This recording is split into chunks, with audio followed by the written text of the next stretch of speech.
Pick 4 is next up at the Meadowlands, and boys, let's just jump. Someone else already has that.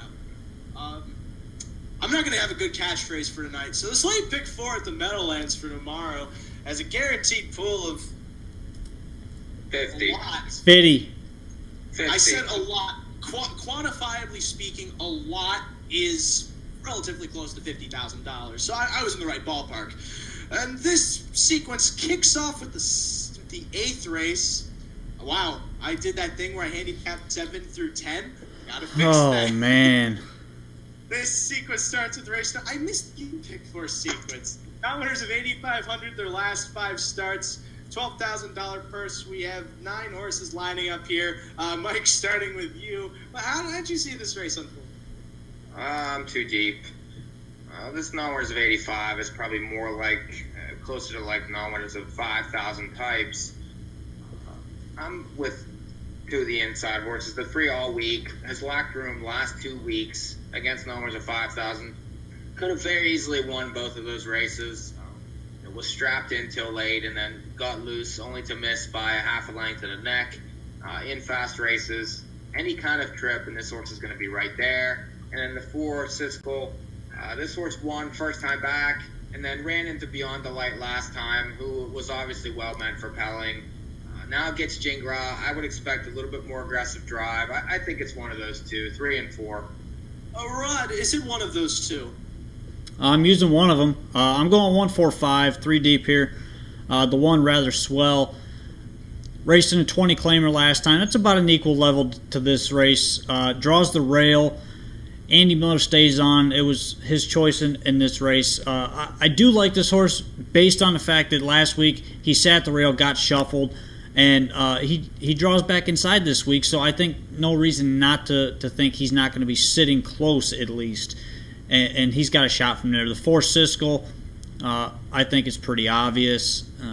He gets Yannick. He draws well. Actually draws the 4 hole for the 3rd time in a row. 2 races in a row, he's been right there at the wire. So with Yannick, I think he's going to be good once again. Then the 5, Sam's Triple Crown.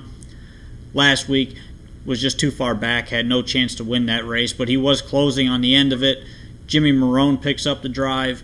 And if they have a fast track, which I think they're gonna, this horse should be drugged right into the mix and the outside of the track. As long as they're closing okay, he's going to be right there in a decent price play. So 1, 4, 5. Monique, for you. I'm leaving the 4 off my ticket. I think 3 is the best horse in the race, but I'm going to go 1, 2, 3. I like the 1, rather swell. I think he should appreciate racing over a fast track tonight. I don't mind the rail post at all for him. I like the 2, Century Churchill. I like how he closed in 26 and 1 last time racing over a fast track. And the 3, he will probably be on the lead. I don't really trust a lot of the runners in here to make up ground late. So I think he's had some poor posts recently, so moving closer inside should benefit him. I'm noticing a pattern with Monique's picks, but that's... not a coincidence. I'm also 3 deep in this race. I really like Rather Swell here, mostly because I love horses that drop the claiming tag and have been racing well. That's perhaps one of the most noticeable moves that you can discern on a racing program. Moves out of the 20,000 claimers and has raced really well there into this 85 and doesn't take the optional claiming tag, which means that they want to protect this horse and they know that they can get some money out of him. Inside draw this week also, by the way. But go ahead. What'd you say? They didn't ride the race this week, but you know. What does it matter? What does it matter? It matters. If it mattered, they would have saved him for it. The point is, this horse is making a positive move, period. And it's going to be a decent price. Inside draw has been racing well. Shut up about it all week. Shut up about it all week. That I broke for a second. Was the favorite last time. Sat up close towards the pace and narrowly missed. And lost to a much better horse. Work and Play Hard, if you remember, was the horse that double parked an entire mile a couple starts before winning that race. And also lost to Kaylee's Shake and Bake, so has a lot of back class to support him in this endeavor. Not much more to say about that from there. And then Siskel's the 3rd horse I use. I like 3rd start off the layoff. Moved up in class after winning on debut last out and missed against Beyond Delight, who, in all honesty, outclasses that field when he races at decent form. 1, 3, 4 to start that pick four sequence. Race number 9, that is the second leg. It's numbers of 5,000 the last 5 starts. 1, 5, 7, 10. Horses lining up for this one. Mike, starting with you, 10 of them at the gate. Which ones do you prefer? 8. 3 deep. The 4, Verdad. This is Jingra Burke. Comes out of the 20 claimer to move into the numbers of 5,000. Raced okay, off a little bit of a break. This horse was racing numbers of 15,000 at Yonkers, back in December. So obviously fits at this level. Just I would expect a closer up drive. This horse missed a year, so it's a little bit hard to gauge. But it's won almost 500,000. So I'll take a shot with the driver switch. The 9, Spaghetti Eddie, raced very well last time in a 12 claimer. Basically crushed that race. Now steps up in class, but I think fits, gets Marcus, is a little bit more informed than most of these. I'll use that one. And then the 10, Southwind General. This horse has changed hands since his last race. Goes to Marino, second time Lasix. Ran against Cisco, Sam's Triple Crown. Those are decent horses.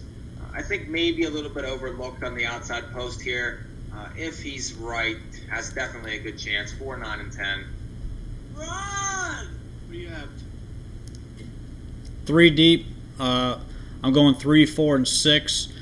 The 3, 6 gun, raced first over. Well, he left, got the 2 hole, and then pulled the 2 hole about the 5 ace pole, and he did end up winning the race. I thought raced pretty well. Jim Pantaleano stays on. He draws inside this week. I think he's got a big shot, and he should be a decent price. The 4, Verdad, I'm going to throw him on. Second start off the bench. That first start, he kind of just went around, sat toward the back, and he got shuffled a little bit. Raced well in a needed race. Gets Yannick. Should be in a good spot to follow up some live cover if he doesn't leave, which I do think he's probably going to try to gun out of there just a little bit, especially with Yannick aboard. The 6, I will make you say, wow. Pat Berry is driving, Yannick jumped off, but this horse shows capability. He can win. I think he's got to be close, so I do expect him to be leaving in this race tomorrow. And Pat Berry can be pretty aggressive sometimes, so I do think he's probably going to do that tomorrow with this horse. And if the trip works out for him, I don't know how much room he's going to need on the inside, because he's going to have to come up the inside, I think. It's just going to depend how fast they go, whether the horse on the front gets tired or not. So that's kind of the angle I took with him. 3, 4, 6. What an oddly specific handicapping note. Monique, for you in this leg. I'm taking 2 in this one, the 2 and the 6. I like the 2. He's been heavily bet last 3 times out, and although he's been inconsistent, he does look to be much the best against this group. I also like the 6 horse. He takes a logical move up in class after winning last time out. I like that he finished in 151 and 4, and I'm hoping that he's forwardly placed in this one. See, going up inside the rail doesn't matter. At least this third. That's such an obscure way to handicap that. No, nothing against. I can handicap any way I want. I know. That's what I'm saying. I didn't mean for that to be a test of your masculinity. However, if you would like to fight Papa Bear, please save it for the pay-per-view show coming up this August, where Rod and I will go one-on-one, tooth and nail. I'll be using the nail and a hammer, actually. I'm going to be the referee. Yeah, because let's be honest, I'd beat Mike any day of the week. He's taking the safe way out. This third leg of the sequence is we get uber macho in the final 10 minutes for some reason. Numbers of 8,500 their last 5 starts. 10. Wait, yeah, we're on the third leg. Wait, no, I didn't talk about the second leg myself. I'm stupid. I'm sorry. The second leg for me, I'm 3 deep. 6 gun. I agree with Rod on this one. Showed a wake up last time, dropping in 12.5. Moves up to this level, takes an optional claiming tag off that effort, seems to be improving. Also note, last time he was in the numbers of 5,000 level, he won. I Will Make You Say Wow raced very well from a rail trip last time, moved into a fast pace. It might have just taken over after everyone else had tired, admittedly, but still was able to finish that mile as the favorite in 51 and change. Has raced decently in hours of 5,000 in the past and would just need the right trip to work out for him to do well. And finally, I used the 10 Southwind General as a bit of an interesting price. This horse is always seeming to be involved. Has dropped down to the numbers of 5,000 level 3 starts ago and taken a lot of play since, but he just always doesn't get the right trip. He's either going first over, he's moving too late, and he does kind of hang, but he was also stalking a fast pace that one race he hanged 2 starts back. So to me, from an outside post, could potentially get a bit of a more favorable trip coming from off the pace and could have a little bit more doing so at a price. So I'm 3, 6, 10 in the second leg. Okay, now we're on the third leg. Slap yourself in the face for that one, right? Now we're at 8,500 in the last 5 starts, $12,000 purse, 10 horses lining up. Mike, I need to know your numbers. I'm all no huge opinion in the race. I think that a lot can happen. There's not a terrific amount of form in here. There's some horses moving up, double jumping, things like that. Not in love with anything. I could see a few of them winning. I'm going to use them all and try to get some chaos. Oh, all right. That's a bit of a bombshell, Mike, for you to drop. Rod, what do you... I'm 4 deep here. Start with the 3, Cheyenne Rocky.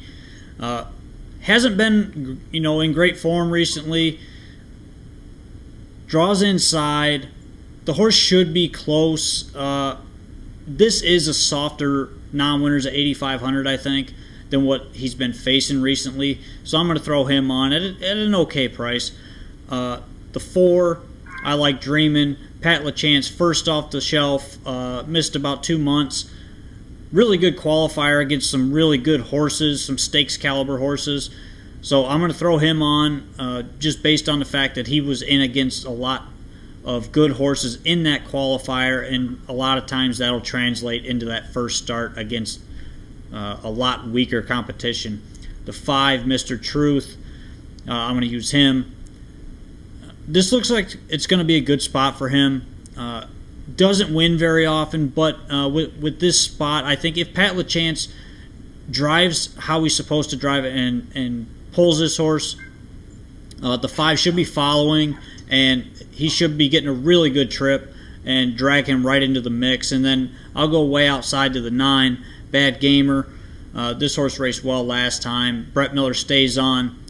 Second start over the surface, and I do think he's probably poised to race well once again off of some cover. He's just got to be drug up close enough. 3, 4, 5, 9. Monique, for you here.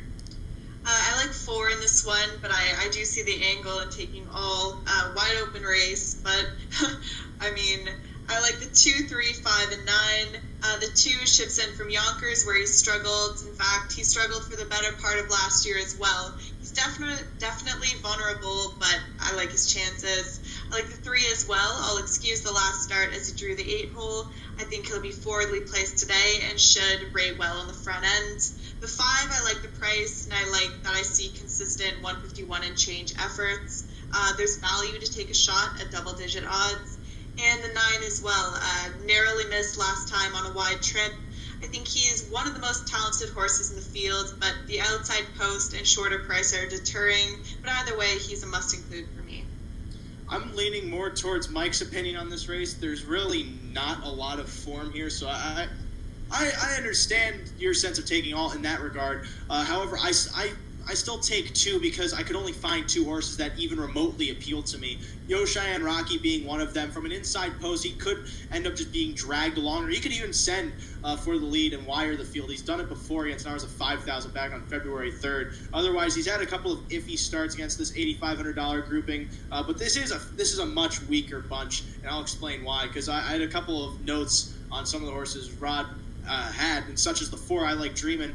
Note that last qualifier, even though it was against better horses, this horse also lost ground. There is a tendency a lot of times for horses of this caliber to put in faster qualifiers when they're chasing better horses. And you look at Great Vintage, Dancing Yankee, Market, so those are all Levy caliber horses, and I like Dreamin's qualifier could potentially be inflated as a result of chasing horses like that. And Mr. Truth last time also had nothing in the stretch. This horse was empty, and you could tell by the 28 and change last quarter. This horse seems much more like an ours, a $5,000 horse, but you're definitely going to get a price. And if I'm wrong, then you're going to be the one cashing, and I'm not. So then finally, the other horse I use is the 9 Bad Gamer. This was the horse I noted last week, and he ended up finishing fourth at 31-1. Shipped in from Dover, dropped in class, rode cover, and finished home strongly. Just needs to replicate that stalking trip in order to perform really well here. So I'm 3-9 in a race that shows very little form. Last leg, race number 11. Now there's a 5,000 last 5 starts. We have how many horses lining up? We have 10 horses lining up. Mike, start us off here. I'm 3 deep here. I think it's between the 2, 6, and 8. The 2 is a live closer in the race. Really had no shot last time from where he was, and I thought raced well. I definitely tabbed him to wherever he came back, and draws inside. Needs the setup, but it's definitely going to be a price. This horse won 3 back in a similar type spot. The 6, Calvin B, woke up last time, numbers of 8,500. This horse has stakes lines last year. I like the wake up. I feel like at this level, this horse is capable, especially if it's put into the race a little bit earlier. And then the 8, Artsma, raced very well, getting back to the big track last time, closed in 27 flat. Those were Cowboy Terriers, a live workhorse. This horse has a lot of back class also. 2, 6, and 8. Run! Pretty similar. I'm going, instead of the 2, I'm going to use the 1. First start for Scotty DiDomenico. Has missed a month, but I think Scotty's going to have this thing ready, especially from the rail. Pat Barry on this horse raced first over his last start, and 3 starts back he was first over as well in that qualifier. This horse was facing open level competition at Hoosier later in the season, made over $100,000 last year. No reason not to like this horse. And he's going to be a big price. The 6, Calvin B. Mike pretty much touched on this one. Should be closing. And then the 8, Artsma. I love that last race, home in 27. This horse can get it if he gets the right trip. And this looks like a spot he could get a really good trip and get drugged right into it and pop late at a decent price. So 168. Monique, for you. I'm liking 4 in here. I like the 1, 5, 6, and 7. I like the 1, scratched sick in his last, but the prior 2 he was heavily bet. There's a surprising amount of back class there, and he seems to have a knack for winning last year, which I obviously like. The 5, I think he's the one to beat, entering off 2 straight wins. I'll try to play against him because I can already envision this super short price at post time, but he's obviously a must include. The 6 closed nicely in his last start. It's nice to see that if the favorite is pressured, he'll likely come off the pace late and finish off the pieces. And the 7, I think he's been close this year twice. Last year he was in a couple of the bigger stakes races, and I love to see that, especially at 10-1 morning line odds. Finish him. Okay, God, I'm 4 deep in this last leg. Is that what God sounds like? Ooh. I have the 2 Class Sprints to start off. This horse, a long time ago, was a horse that we really liked coming into that race, or at least Rod did, because Rick Jane horses were doing really well shipping in at the beginning of the Meadowlands meet, and he ended up winning at odds of 11-1 there from the 3-hole, and probably races much better from the inside. That said, draws inside again, comes off a decent mile. I understand why Mike likes him, and I like him too. The 3, Sir Makalas, the second horse I use. This horse has some back class, raced really well against numbers of $8,500 competition. Looking 4 starts ago, road cover, having to touch to finish second, but was still coming up with 27 and change, and doing so fairly frequently. Has been wide parks, basically had every reason to not do well. Now gets the drop in second start at the numbers of 5,000 level. He parked 2 starts back at this group, and then last out, race against 50 claimers, which, in all honesty, that's not a level he should fit at all, so that's a strange move on their part. But now ships back to the Meadowlands, draws well, and should definitely improve off of that race. Working play hard off of 2 straight wins. This horse has moved up the class ladder, and he clearly has reason to do so. He's racing very well. Not much more to add about that. And then the 8, Artsma, Raced very well first start out at the Meadowlands, stretching those legs on the mile track, closing to finish third. Second start out will probably have to come from off the pace again, but seems to do so very well and will hopefully be a decent price considering it was 31-1 last time. He might not take as much play because people could consider that a fluke. One thing I want to note is on Calvin B, the 6 horse, he was dragged into a slowing pace. I start to stutter like Colin Firth in the King's Speech. The pace in that race was incredibly fast, so this horse had some help basically getting into that mix. And he's not the same closer he was a couple of years ago, back when he used to race on Hamiltonian Day and at least some of the higher condition level races. The age seems to be getting to him, and he doesn't really come home as well as he used to. So that said, he probably is going to be overbet here, at least in my opinion. Again, if I'm wrong, you're going to be the one that's cashing, and I'm not. I should get that on a t-shirt. 2, 3, 5, 8 for me in the last leg, which makes my Meadowlands ticket go as follows. 1, 3, 4 with 3, 6, 10 with 3, 9 with 2, 3, 5, 8. $36 for 50 cents. Mikey Mike, your numbers. 3, 4 with 4, 9, 10 with all with 2, 6, 8. It's $90 for 50 cents. Whoa, Rod, yours. 1, 4, 5 with 3, 4, 6 with 3, 4, 5, 9 with 1, 6, 8. 54.